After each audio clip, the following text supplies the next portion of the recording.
2023년 3월 5일 길가온교회 주일예배 말씀입니다. 오늘 본문은 사사기 20장 17절에서 35절까지 말씀입니다.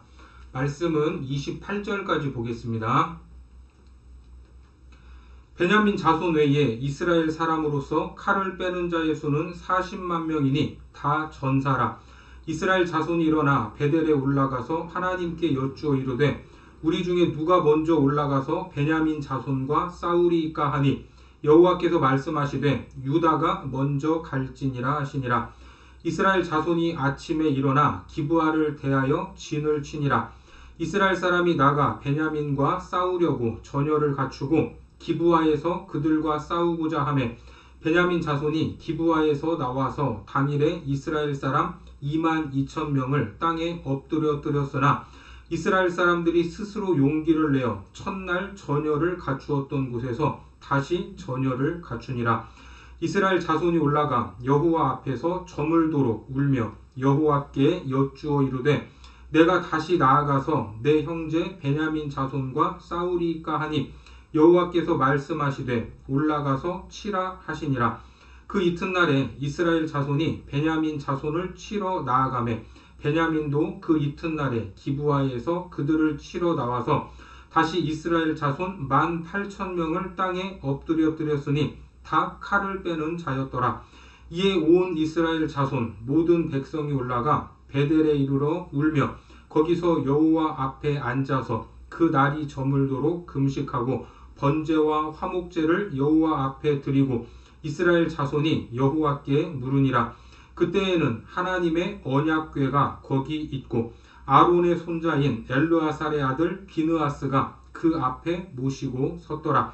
이스라엘 자손들이 여쭈기를 우리가 다시 나아가 내 형제 베냐민 자손과 싸우리이까 말리이까 하니 여호와께서 이르시되 올라가라. 내일은 내가 그를 내 손에 넘겨주리라 하시는지라.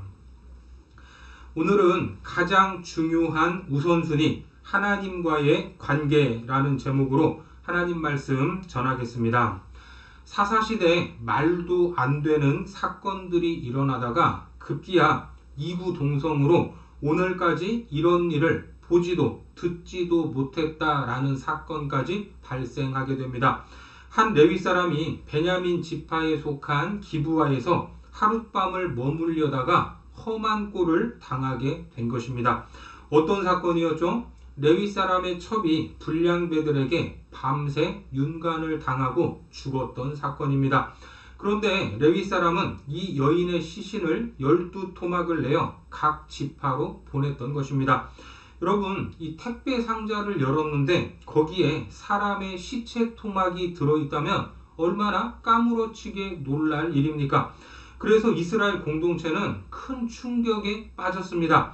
사사기 19장 30절 말씀에 보면 그것을 보는 자가 다 이르되 이스라엘 자손이 애굽 땅에서 올라온 날부터 오늘까지 이런 일은 일어나지도 아니하였고 보지도 못하였도다.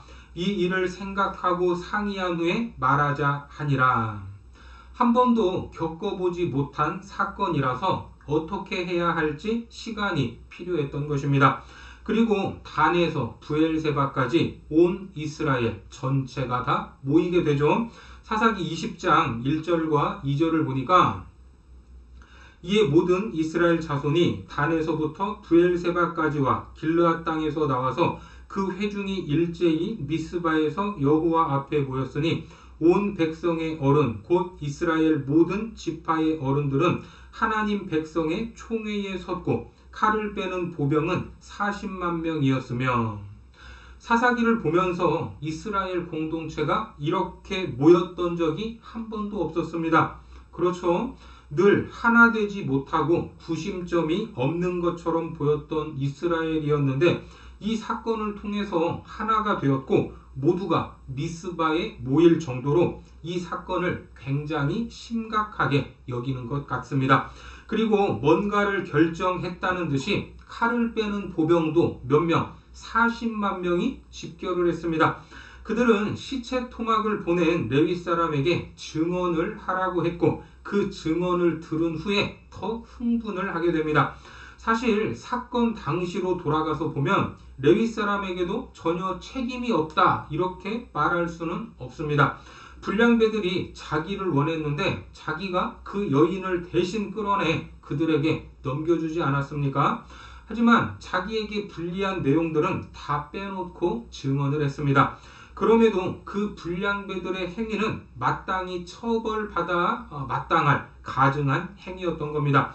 그렇기 때문에 이스라엘은 베냐민을 징벌하기로 하죠. 사사기 20장 9절에서 11절까지를 보면 우리가 이제 기브아 사람에게 이렇게 행하리니 곧 제비를 뽑아서 그들을 치되 베냐민의 기브아에 가서 그 무리가 이스라엘 중에서 망령된 일을 행한 대로 징계하게 하리라 하니라. 이와 같이 이스라엘 모든 사람이 하나같이 합심하여 그 성읍을 치려고 모였더라. 어떻습니까? 하나님께 분배받은 땅을 정복하기 위한 행동에는 소극적이었고 하나 되지 못했던 이스라엘 공동체가 이 사건 앞에서는 하나같이 합심하여 완전히 하나가 된 듯 보입니다. 그리고 칠지 말지를 제비 뽑는 것이 아니라 일방적으로 베냐민을 치기로 결정을 해버렸습니다. 물론 베냐민 그 안에 있는 불량배들이 100번, 1000번 잘못했다는 것은 부인할 수 없는 사실입니다. 그런데 사건의 당사자인 베냐민 지파를 불렀습니까? 아닙니다. 당사자의 말은 들어보지도 않고 일방적으로 결정을 하고, 아니 결정하기 전부터 이미 베냐민을 치기로 생각을 해서 보병 40만 명까지 동원을 해 놓으니까 베냐민의 입장에서는 마음이 상할 수밖에 없었던 겁니다. 그래서 이스라엘의 총회가 불량배들을 내놓으라고 말하니까 황당하게도 베냐민 지파에서는 거부하게 되죠. 그리고 오히려 40만 명을 상대로 26,700명의 병력으로 싸우겠다는 말도 안 되는 결정을 하게 됩니다. 얼마나 무모한 일입니까? 이처럼 베냐민 지파가 협조하지 않으니까 이제 이스라엘은 전쟁을 선언합니다. 그러면서 하나님께 묻는 장면이 나오는데 거기서부터가 오늘 본문의 시작입니다. 자, 그러면 본문 18절 말씀을 보겠습니다. 이스라엘 자손이 일어나 베델에 올라가서 하나님께 여쭈어 이르되 우리 중에 누가 먼저 올라가서 베냐민 자손과 싸우리까 하니 여호와께서 말씀하시되 유다가 먼저 갈지니라 하시니라. 하나님께 먼저 묻는다는 것은 좋은 일입니까? 아닙니까? 당연히 좋은 일입니다. 그렇게 베냐민 자손과 싸우리까? 라는 질문에 하나님은 유다가 먼저 가라 하는 응답을 주십니다. 기도했고 응답을 받았으니까 이제 가기만 하면 어떻게 될 것 같습니까? 무조건 이기고 승리할 것 같지 않습니까? 그런데 이 전쟁의 결과가 어떻게 나오죠? 본문 20절과 21절입니다. 이스라엘 사람이 나가 베냐민과 싸우려고 전열을 갖추고 기브아에서 그들과 싸우고자 하매 베냐민 자손이 기브아에서 나와서 당일에 이스라엘 사람 22,000명을 땅에 엎드러뜨렸으나 누가 이겼습니까? 베냐민이 이겼습니다. 이스라엘은 40만 명의 보병이 있었는데 26,700명을 상대로 해서 무려 22,000명의 전사자가 발생했던 것입니다. 5% 이상의 병력을 잃은 것으로 전혀 생각하지도 못한 완전한 참패를 당하고 말았습니다. 사사기를 계속해서 들으신 분이라면 전쟁에서 유다가 먼저 올라가라 하는 이 말씀을 기억하실 겁니다. 사사기 1장 1절과 2절에 여호수아가 죽은 후에 이스라엘 자손이 여호와께 여쭈어 이르되 우리 가운데 누가 먼저 올라가서 가나안 족속과 싸우리이까? 여호와께서 이르시되 유다가 올라갈지니라. 보라, 내가 이 땅을 그의 손에 넘겨 주었노라 하시니라. 방금 읽은 이 말씀과 오늘 본문의 차이점이 무엇입니까? 그렇습니다. 1장에서는 하나님이 승리를 보장해 주셨지만 오늘 본문에서는 올라가라고만 말씀하셨습니다. 그러면 왜 하나님은 올라가라는 응답을 주셨을까? 좀 이상하지 않습니까? 20장을 우리가 보고 있지만 이스라엘은 하나님께 묻기도 전에 이미 싸우기로 결정을 했습니까? 안 했습니까? 이미 싸우기로 결정을 하고서 40만 명의 보병까지 동원해 놓은 상태입니다. 베냐민 지파를 제외한 11개 지파가 하나 되어 결정을 해놓고서 하나님께 우리가 싸우리까? 이렇게 묻는다면 하나님이 뭐라고 대답을 하셔야 됩니까? 그래, 싸워봐. 하나님의 응답에 담긴 뉘앙스를 알아차려야 합니다. 자녀들이 가고 싶은 곳이 있어서 이미 부모 앞에서 나는 거기 가겠다 한참 떠들고 표까지 다 예매를 해놓고서 아빠 나 거기 가도 돼? 이러면 아빠에게 진짜로 묻는 것입니까? 아닙니다. 나 거기 갈 테니까 그렇게 알고 있으라 하는 통보입니다. 통보죠. 이것이 바로 그런 경우였던 겁니다. 그러니까 하나님이 하라고 말씀을 하셨지만 승리에 대한 약속은 주시지 않았습니다. 결국 자기들이 수적으로 훨씬 유리해서 무조건 이길 줄 알았는데 말도 안 되는 패배를 당하니까 큰 충격에 휩싸이게 된 것입니다. 그리고 하나님 앞에 나아가 울고불고 난리가 났습니다. 계속해서 본문 23절을 보겠습니다. 이스라엘 자손이 올라가 여호와 앞에서 저물도록 울며 여호와께 여쭈어 이르되 내가 다시 나아가서 내 형제 베냐민 자손과 싸우리까 하니 여호와께서 말씀하시되 올라가서 치라 하시니라.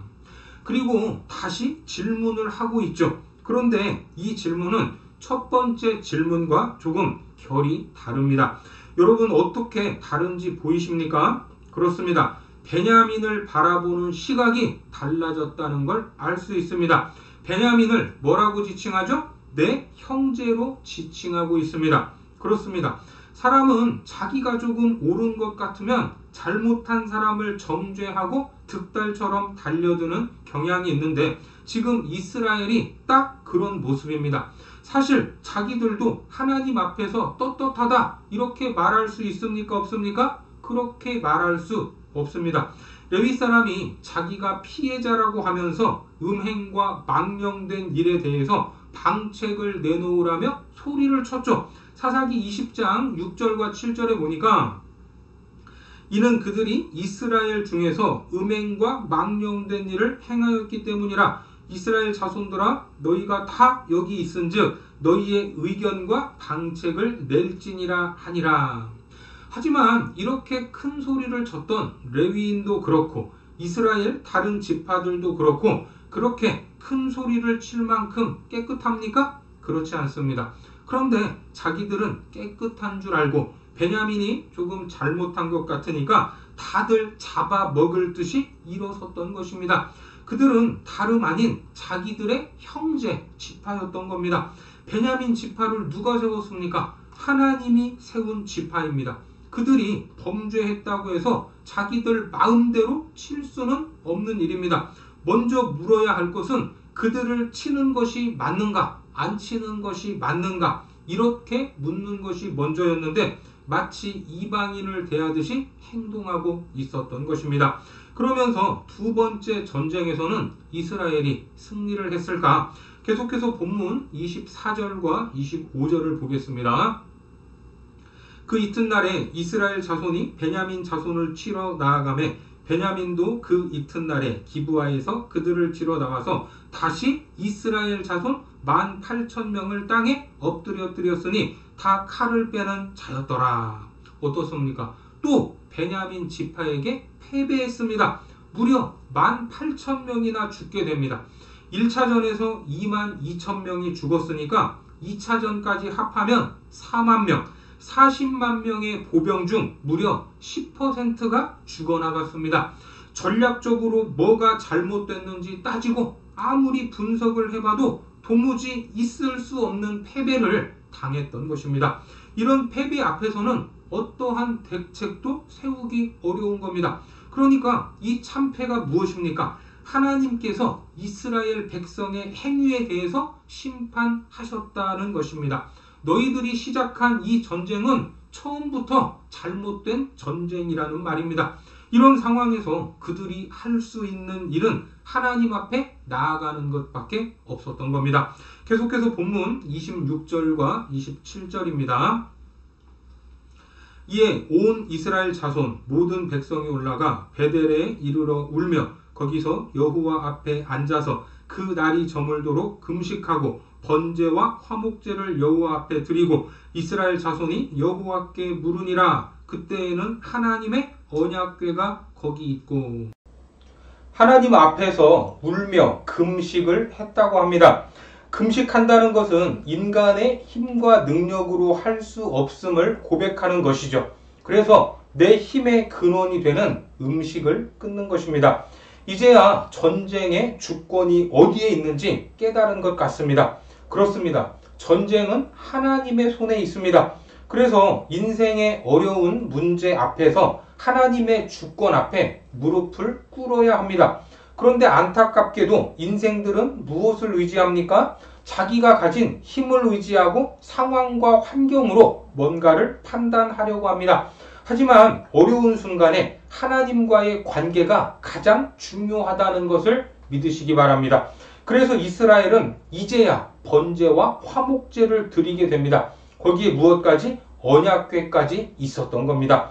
언약궤가 무엇입니까? 하나님의 임재, 하나님이 이스라엘 가운데 계시고 하나님이 왕이 되셔서 이스라엘을 통치하신다라는 상징입니다. 하지만 그 언약궤를 마치 자신들의 도구처럼 사용을 한다면 하나님은 이스라엘을 떠나시는 것입니다.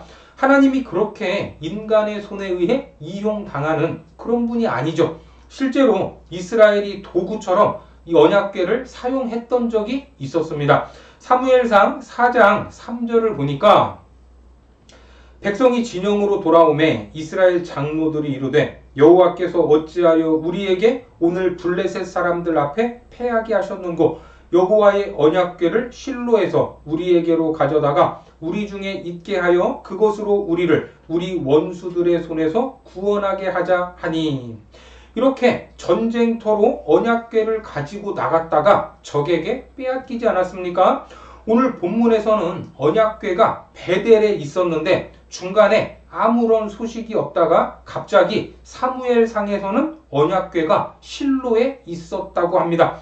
언약궤가 엄청 중요한 것인데 이렇게 행방이 갑자기 변할 수 있는 것인가? 성경이 언급하지 않았다는 것은 사사시대의 언약궤 앞에서 하나님께 묻지도 않았다라는 것입니다. 그렇게 언약궤가 오늘 베델에 있다가 갑자기 실로에서 나타났다가 결국 블레셋에게 빼앗기게 됩니다. 그 언약궤는 사울이 왕이 되었을 때 찾아야 마땅했지만 결국 언제 이스라엘의 품으로 돌아오게 됩니까? 다윗이 왕이 되었던 시절에 돌아오게 됩니다. 이것 역시 이스라엘의 왕의 정통성이 다윗에게 있다는 말이기도 합니다. 이렇게 이스라엘이 다급하니까 이제 언약궤 앞에서 물었습니다. 본문으로 가셔서 28절을 보겠습니다. 아론의 손자인 엘르아살의 아들 비느하스가 그 앞에 모시고 섰더라. 이스라엘 자손들이 여쭈기를 우리가 다시 나아가 내 형제 베냐민 자손과 싸우리까 말리까 하니 여호와께서 이르시되 올라가라. 내일은 내가 그를 내 손에 넘겨주리라 하시는지라. 이제 이스라엘은 진짜 무엇이 우선인지 알게 되었고 그렇게 다시 하나님 앞에 물었습니다. 그렇습니다. 우리가 가장 우선시해야 할 것은 하나님과의 관계입니다. 사실 하나님이 베냐민을 벌할 능력이 있습니까? 없습니까? 충분히 있습니다. 그런데 이스라엘은 자기들의 정체성이 무엇인지도 모르고 가장 먼저 우선해야 할 것이 무엇인지도 모르고 형제 지파를 치겠다고 나섰고 잘못한 베냐민 지파는 다른 형제 지파와 싸우겠다고 버티고 있는 상황이었던 겁니다. 그래서 처음 두 번의 전쟁을 통해서 누구를 심판하셨습니까? 이스라엘의 11지파를 심판하신 것입니다. 그리고 깨닫게 하셨습니다. 이제 누구 차례입니까? 베냐민 지파 차례입니다. 자기들이 뭔가를 잘해서 두 번 승리했던 것이 아닙니다. 이제 하나님은 베냐민 지파를 넘기실 것이다 라고 말씀을 하십니다. 본문으로 가셔서 29절에서 31절까지를 보겠습니다. 이스라엘이 기브와 주위에 군사를 매복하니라. 이스라엘 자손이 셋째 날에 베냐민 자손을 치러 올라가서 전과 같이 기브아에 맞서 전열을 갖추매 베냐민 자손이 나와서 백성을 맞더니 꾀임에 빠져 성읍을 떠났더라. 그들이 큰 길 곧 한쪽은 베델로 올라가는 길이요 한쪽은 기브아의 들로 가는 길에서 백성을 쳐서 전과 같이 이스라엘 사람 30명가량을 죽이기 시작하며 두 번의 전쟁에서 큰 승리를 거둔 베냐민은 사기가 충천했을 것입니다. 이 내용만 본다면 다시 이스라엘 사람이 30명이나 죽지 않습니까? 이때까지만 해도 베냐민은 자기들이 또 승리할 것이라고 생각을 했을 겁니다. 하지만 하나님은 베냐민을 이스라엘 연합군에게 넘겨주었습니다.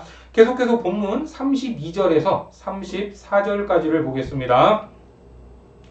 베냐민 자손이 스스로 이르기를 이들이 처음과 같이 우리 앞에서 패한다 하나 이스라엘 자손은 이르기를 우리가 도망하여 그들을 성읍에서 큰 길로 꿰어내자 하고 이스라엘 사람이 모두 그들의 처소에서 일어나서 바알 다말에서 전열을 갖추었고 이스라엘의 복병은 그 장소 곧 기브아 초장에서 쏟아져 나왔더라. 온 이스라엘 사람 중에서 택한 사람 10,000명이 기브아에 이르러 치매 싸움이 치열하나 베냐민 사람은 화가 자기에게 미친 줄을 알지 못하였더라.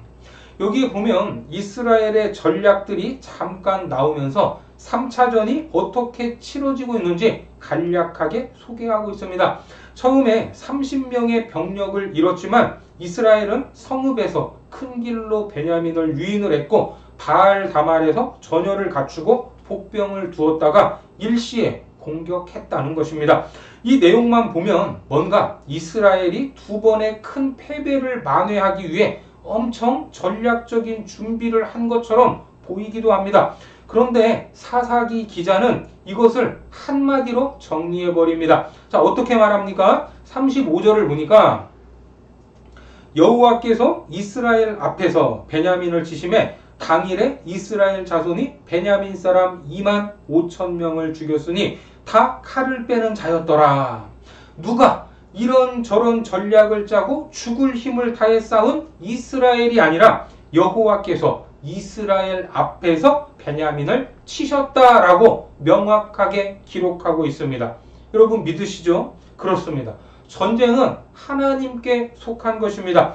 그렇게 전쟁에 능하신 하나님이 베냐민을 치시니까 무려 25,000여 명이 이스라엘 앞에서 쓰러졌습니다.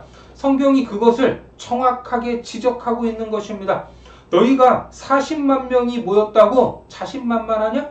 그것으로 형제 베냐민 지파와 싸우겠다는 것이냐? 그래, 한번 싸워봐라.